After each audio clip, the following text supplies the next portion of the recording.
25 जून 1975 ये एक ऐसा दौर था जब जेपी आंदोलन के बाद संपूर्ण जो क्रांति थी उसको लेकर लोग जो थे, यानी कि नीतीश कुमार, लालू यादव, चाहे उत्तर प्रदेश की बात करें मुलायम सिंह यादव, या फिर तमाम जो अभी बड़े बड़े नेता हैं रविशंकर प्रसाद, सुशील मोदी, तमाम उनके चेला हुआ करते थे उस समय पे। नमस्कार, आप देख रहे हैं बिहार संवाददाता और मैं हूं आशुतोष उपाध्याय। पटना में 23 तारीख को विपक्षी एकता की जो बैठक होनी है उसमें कांग्रेस ने साफ साफ तौर पर भी कह दिया है कि राहुल गांधी और मल्लिकार्जुन खड़गे यानी कि राष्ट्रीय अध्यक्ष आ रहे हैं। मैं ये वर्ड इसलिए जिक्र कर रहा हूं क्योंकि जब नीतीश कुमार इन संपूर्ण क्रांति का नारा लेते हुए जयप्रकाश नारायण की बात को लेकर आगे बढ़े थे तो वो कांग्रेस मुक्त करने को लेकर ही आगे बढ़े थे और इंदिरा गांधी की जो तत्कालीन सरकार थी उनको हटाने के पक्ष में जो थे वो नीतीश कुमार, लालू प्रसाद यादव, तमाम बड़े नेता उनके साथ थे। इसी पे बातचीत करने के लिए हमारे साथ उपस्थित हैं मिथिलेश जी, जो कि प्रखर राजनीतिक विश्लेषक हैं और ऑथर भी हैं। इनकी किताब भी है अम्बेडकर, इस्लाम और वामपंथ। इनसे हम आज इस विषय को लेकर खास बातचीत करेंगे। मिथिलेश जी, क्या कहिएगा इसको लेकर? ऐसा है कि नीतीश कुमार की जो कवायद है तो इसका कुछ बड़ा स्पष्ट उद्देश्य नहीं है। आपने भी चर्चा किया कि जेपी के ज़माने में सब लोग उनके साथ थे, उनके शिष्य थे और उनका एक कॉमन एजेंडा था कि कांग्रेस हटाओ। क्यों हटाओ? क्योंकि कांग्रेस पार्टी ने तानाशाही का एक नया प्रतिबंध स्थापित किया था, इमरजेंसी लगा दिया था और मुद्दा था इमरजेंसी के खिलाफ। और उस मुद्दे पर पूरे देश के राजनीतिक दल एकत्र हुए, नेता एकत्र हुए, जिनको लगता था कि लोकतंत्र के लिए सही नहीं है। लेकिन यहाँ पर सवाल उठता है कि नीतीश कुमार का इस समय जो विपक्षी एकता का वह कवायद कर रहे हैं, प्रयास कर रहे हैं, उनका मुद्दा क्या है? अब वही कहते हैं, कभी कहते हैं कि मोदी हटाओ, ममता दीदी कहती हैं कि मोदी हीरो बन गया, उसको जीरो बनाना है। तो किसी अच्छे राजनेता का, जिसका कि देश विदेश में बहुत नाम है, उसने देश को एक नई दिशा दी और देश के संदर्भ में लोगों की धारणाएं बदली वैश्विक स्तर पर, और जिसने पूरी का पूरा एक परिदृश्य को बदल दिया, उस व्यक्ति को जीरो बनाना उनका उद्देश्य है। क्यों भाई? तो सबसे बड़ा बात है कि जनता निगेटिव अप्रोच पर जो है समर्थन नहीं देती है और निश्चित तौर पर हम कह सकते हैं कि उनका जो भी यह मुद्दा है, यह जो एजेंडा है, वह जनता को रास नहीं आ रहा है। मिथिलेश जी, एक सवाल रहेगा, उस समय जब जेपी आंदोलन हुआ था वो एक तरह से कह सकते हैं लोकतंत्र का जो फिर से स्थापित करने का कार्य उन्होंने किया था, दूसरी आज़ादी उन्होंने दिलाई थी। अब नीतीश जो है वो JP2 बनना चाह रहे हैं। JP2 बनना केवल कहने से नहीं होता है। JP2 बनने के लिए पद का मोह छोड़ना पड़ता है। JP2 बनने के लिए जो है जनता के बीच रहना पड़ता है। JP2 बनने के लिए क्रेडिबिलिटी बनानी होती है अपने बात की। तो नीतीश कुमार खुद सोचें कि उनकी बातों की विश्वसनीयता क्या है। कभी इस दल में, कभी उस दल में, कभी दाहिने, कभी बाएं, कभी कहेंगे प्रधानमंत्री बनेंगे, कभी कहेंगे कि नहीं बनेंगे। ललन सिंह ने बीजेपी से जब जदयू ने अपना समर्थन वापस लिया था या उनका जो अलगाव हुआ था, उस समय ललन सिंह ने कहा था कि भाई नीतीश जी में जो है PM मटेरियल है, देश के प्रधानमंत्री वही हो सकते हैं, मोदी को ही चुनौती दे सकते हैं। आज कहते हैं कि जदयू के कार्यकर्ताओं को बहुत उत्साहित होने की आवश्यकता नहीं है, से हमारे जो CM है PM कैंडिडेट नहीं है। तो इस तरह से बातें बदलती हैं, कभी राजद के साथ, कभी बीजेपी के साथ, कभी अभी स्वतंत्रता की लड़ाई लड़ रहे हैं तो पिछले 1995 से वो बीजेपी के साथ कौन सी लड़ाई लड़ रहे थे। तो जिसके बातों का भरोसा नहीं है, रोज़ कुछ ना कुछ अपने बातों को बदलते रहता है, उसकी विचारधारा बदलते रहती है, उसकी निष्ठा बदलते रहती है, उस व्यक्ति को JP से तुलना करके अब JP जैसे व्यक्तित्व को डिमीन कर रहे हैं। मुझे लगता है कि उसके एक कहा जाता है ना कि पासंग में भी नहीं है, तो नीतीश कुमार जयप्रकाश नारायण जैसे व्यक्तित्व के पासंग में भी नहीं है, तो उनका तुलना की बात करना ही बेमानी है। नीतीश कुमार तो साफ साफ कह दिए हैं कि जो PM की अटकलों पे जो बात हो रही है साफ एकदम सीधे खारिज कर दिया कि मैं प्रधानमंत्री बनने का हमको कोई शौक नहीं है। हम बस आप एक देखे होंगे कि NDA के कन्वेनर के रूप में जॉर्ज फर्नांडिस ने रोल प्ले किया था। अब जैसे फिर JP ने भी सारे विपक्षियों को एक किया था, JP आंदोलन हुआ, फिर उसके बाद से आज वही काम नीतीश कर रहे हैं। JP के टाइम में मुद्दा था, पहली बात JP के टाइम में मुद्दा था। आज क्या मुद्दा है बताइए आप खुद? मुद्दा तो है ना, बेरोजगारी है, आप कहने से बेरोजगारी नहीं ना हो जाएगा। हाँ। आप कहते हैं कि बेरोजगारी है, जनता क्या समझती है, ये सबसे बड़ा मुद्दा है। हाँ। दूसरी बात यहाँ पर आप कह दीजिए कि इमरजेंसी है। क्या इमरजेंसी है भाई? जिसको मन जो मन सो बोल ही रहा है, पीएम को गाली दे ही रहा है, जहाँ मन तहाँ सभा कर ही रहा है, मीडिया को जो मन सो बोल ही रही है। अब मीडिया को मान लीजिए कि अधिसंख्य मीडिया को अगर मोदी में कोई कमी नहीं दिखती है तो उसमें मोदी का क्या दोष है? कमी होगी तो दिखेगी ना।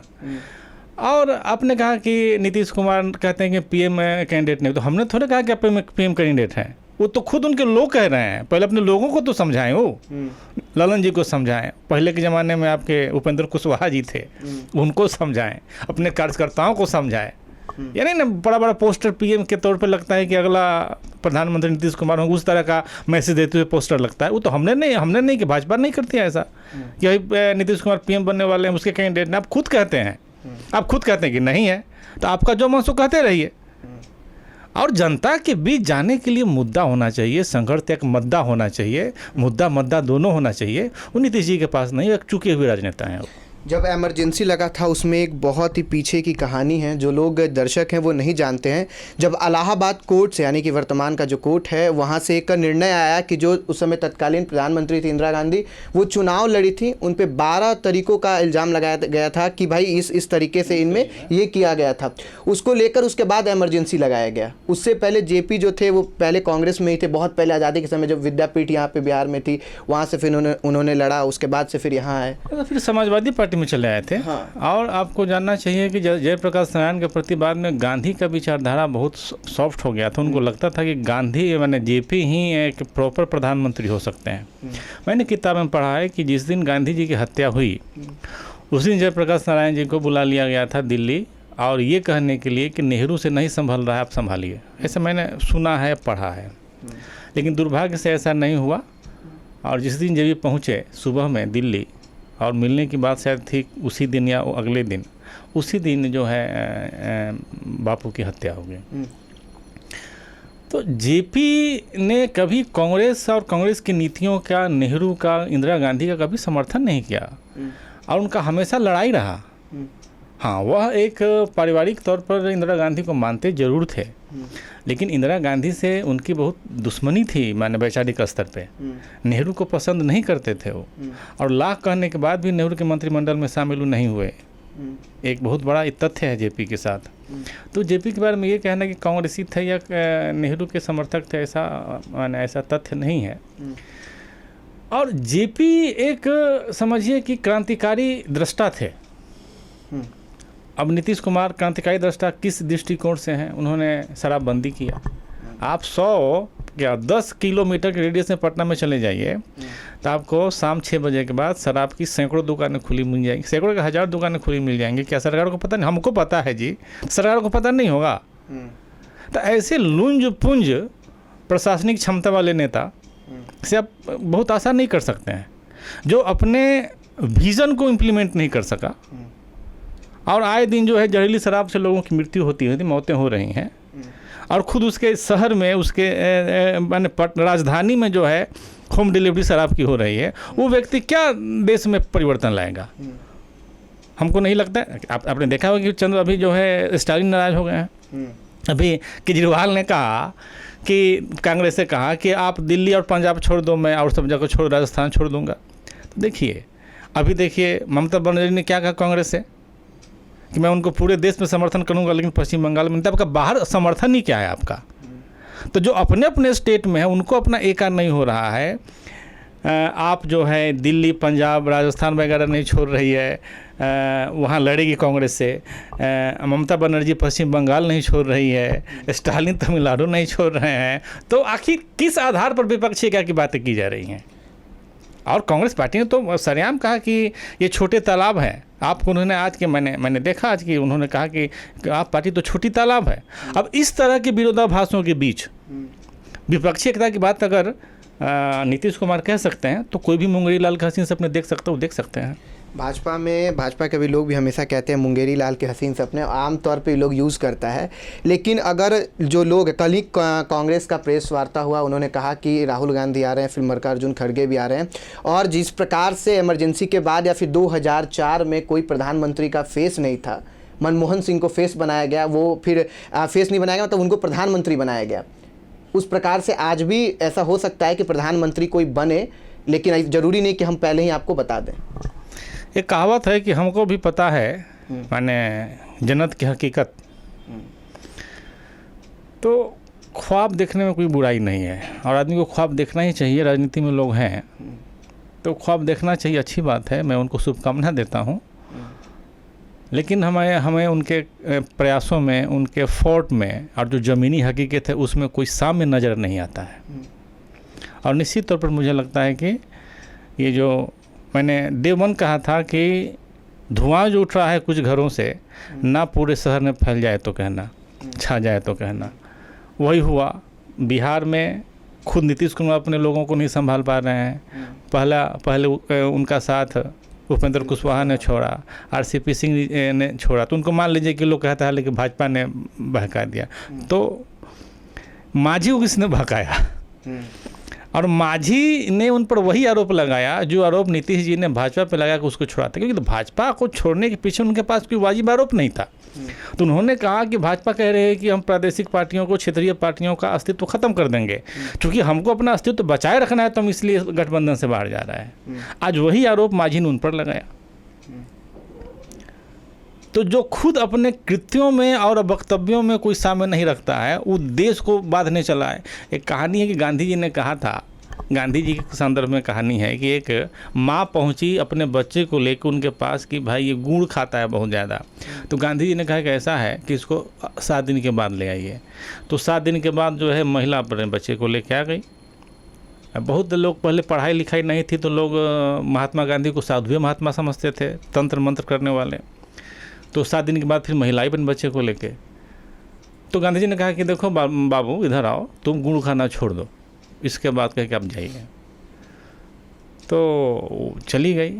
फिर वास्तव में बच्चे ने गुड़ खाना छोड़ दिया।